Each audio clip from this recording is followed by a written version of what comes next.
ক্যালেন্ডারের পাতায় বছর ঘুরলেই আসে ৫ই সেপ্টেম্বর। তবে আজকের ৫ই সেপ্টেম্বর একেবারেই অন্যরকম। ভালোবাসার, আনন্দের, বিজয়ের, স্বপ্নের, আবার সহযাত্রী হারানোর বেদনার।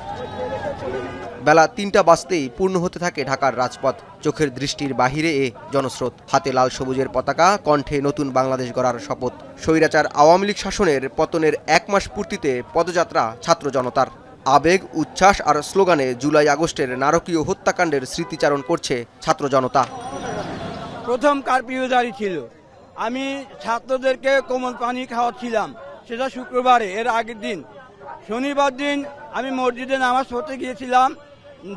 জোহরের নামাজ পড়ে আমি যখন আমার বাসার কাছে আসি, আমার বাসা হচ্ছে বনশ্রী, বাসার কাছে আসার সাথে সাথে অতর্কিতভাবে অনেক দূর থেকে গুলি করে এবং এক গুলিতে ৩ জন, আমি ৩য় নাম্বার ব্যক্তি। এখানে এসে তারা হচ্ছে গণহত্যার বিচার চাচ্ছে। তাদের সন্তান, অনেকের হচ্ছে আত্মীয় স্বজন মারা গেছে, তারা ছবি নিয়ে এসছে, প্রমাণ নিয়ে এসছে, তারা জাতির কাছে বিচার চাচ্ছেন। যেগুলো হচ্ছে প্রমাণ আছে, যেগুলো প্রমাণ হচ্ছে অবশ্যই সেই গণহত্যার বিচার হতে হবে। যদি বিচার যদি না হয় তাহলে তো এই ছাত্র জনতা এই গণ অভ্যুত্থান করতে তাদের কোনো ফলপ্রসূ কোনো কিছু হলো না। ছাত্রই হোক কিংবা শ্রমিক, যে কোনো দলের হোক, যারাই মারা গিয়েছে আমরা তাদের সুস্থ বিচার চাই। অন্তর্বর্তী সরকার ডক্টর মোহাম্মদ ইউনূস, আমরা তাকে বিশ্বাস করি যে সে এই স্বৈরশাসকের নিশ্চয়ই একটা কঠোর বিচার করবে। ঢাকা বিশ্ববিদ্যালয়ের রাজু ভাস্কর্য থেকে শুরু হয় শহীদি মিছিল। এরপর পায়ে হেঁটে নীলক্ষেত, সায়েন্স ল্যাব, কলাবাগান হয়ে মানিক মিয়া এভিনিউতে যায় ছাত্র জনতা।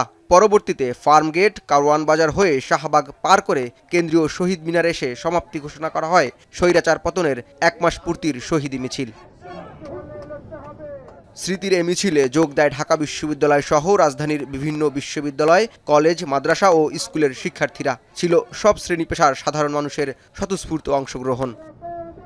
ছাত্রদের আজকের যে শহীদি মার্চ আছে, সে মার্চে অংশগ্রহণ করে এই গণ অভ্যুত্থানে যে সমস্ত ছাত্র জনতা শহীদ হয়েছে, এই শহীদদের প্রতি শ্রদ্ধা জানাতে আজকে আমি এখানে এসেছি।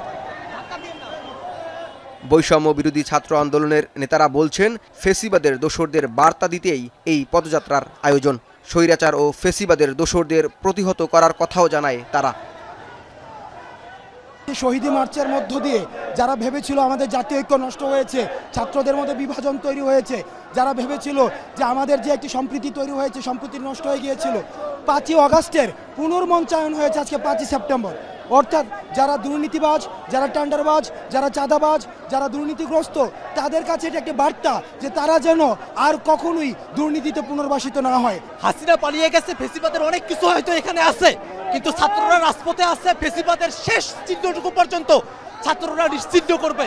বাংলাদেশের মাটিতে এখন যদি কোনো কথা হয়, বাংলাদেশের নতুন রাজনৈতিক বন্দোবস্ত নিয়ে আলোচনা হবে, কেমন বাংলাদেশ হবে সেটা নিয়ে আলোচনা হবে। এখন কোনো আমরা কালচারাল ওয়ার চাই না। বৈষম্য ছাত্র আন্দোলন যারা এইসব দিকে ঠেলে দিচ্ছে, আমরা তাদেরকে ফ্যাসিবাদের দোষর ষড়যন্ত্রকারী মনে করছি। যারা এদেশের মানুষের আবেগ নিয়ে আরেকবার খেলতে চায়, তাদের বিরুদ্ধে আমাদের এই ছাত্র জনতার লড়াইটা চলবে। আমরা 5ই আগস্ট দখলদারিত্ব, চাঁদাবাজি, টেন্ডারবাজি এবং অস্ত্রের রাজনীতির কবর দিয়েছি। এই রাজনীতি আর কখনো ফিরে আসবে না, আমরা তাদেরকে এই বার্তা দিতে চাই। এই চেতনাকে, এই উদ্দীপনাকে কোনোভাবেই দমানো যাবে না। আগামীতে কেউ যদি ফ্যাসিবাদী ব্যবস্থা নিয়ে আসতে চায়, তাদেরকে নতুন করে ভাবতে হবে। আজকের এই জনতার ঢল প্রমাণ করে যে ফ্যাসিবাদের ঠিকানা এই বাংলাদেশের মাটিতে কোনো কালেই হবে না। বাংলাদেশের প্রত্যেক ধর্মের, বর্ণের, পেশার মানুষ আজকে রাজপথে নেমে এসেছে, কারণ তারা এই স্বৈরাচারী কিংবা ফ্যাসিবাদের শাসনের যে অভ্যস্ততা, সেটি থেকে বের হয়ে আসতে চায়। তারা তরুণ প্রজন্মের হাতে নতুন বাংলাদেশের নতুন সূচনা দেখতে চায়। শহীদদের রক্ত বৃথা যেতে না দেওয়ার কথা বলার সাথে হাসিনা সরকারের পতনের মধ্য দিয়ে যে বিজয় অর্জিত হয়েছে, সেটি যে কোনো মূল্যে ধরে রাখার কথাও বলছেন সাধারণ ছাত্র জনতা। জাওয়াদ মাহমুদ, এখন, ঢাকা। 250-টিরও বেশি ডিজাইন অপশন নিয়ে ওয়ালটন স্মার্ট ফ্রিজ, বোঝে আপনার প্রয়োজন।